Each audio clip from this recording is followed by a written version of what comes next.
Tagg hadn't expected that much honesty. Callie had looked into his soul and really seen him. He never spoke of Heather to anyone.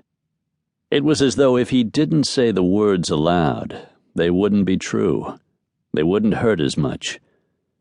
Except now, with Callie, he felt a need to explain, if only this one time. It was the anniversary of my wife's death. She was everything to me. I went to Reno on the pretense of business, to forget. Callie cast him a sympathetic look, her eyes filled with understanding. I'm sorry. No sorrier than I am. He looked away, gazing out the barn doors to the land that had belonged to the Worths for generations, not really seeing any of it.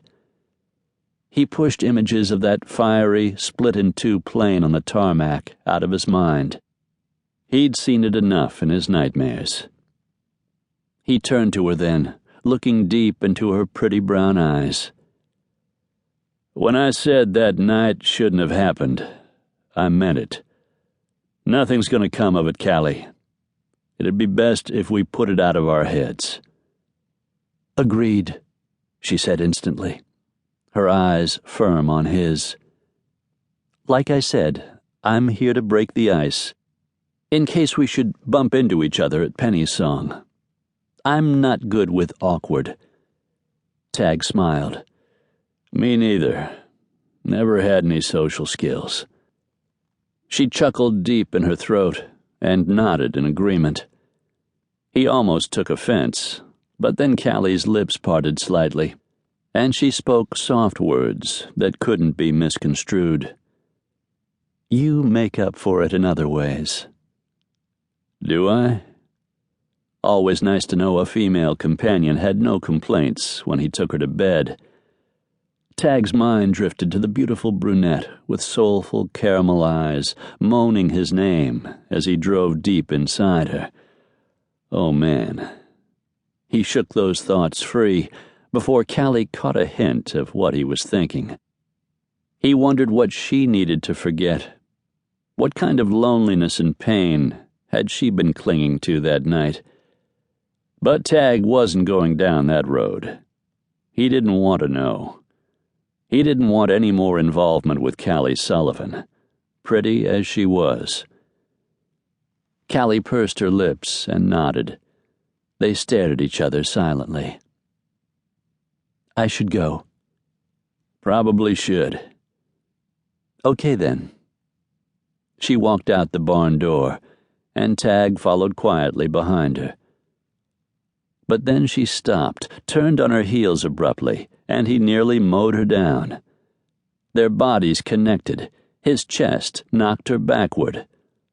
On impulse, he shot both arms out to keep her from falling. Damn, woman, give a man some warning.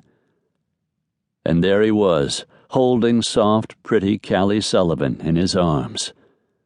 Her hair fell back, and when he righted her, the shiny strands came forward and tickled his fingers.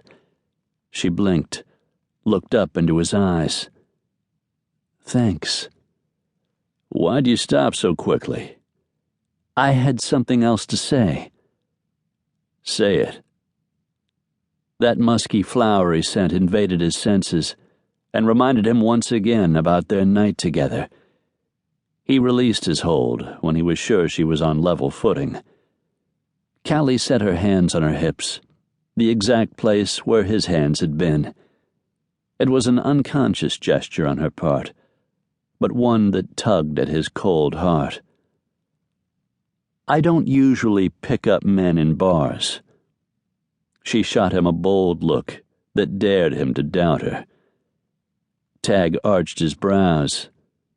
Color rushed to her face. I mean to say, I've never had a one-night stand before. It's not my... Got it. He wanted out of this conversation and the reminder of that night. You do? You believe me? Doesn't make a bit of difference if I believe you or not, but yeah, I do believe you.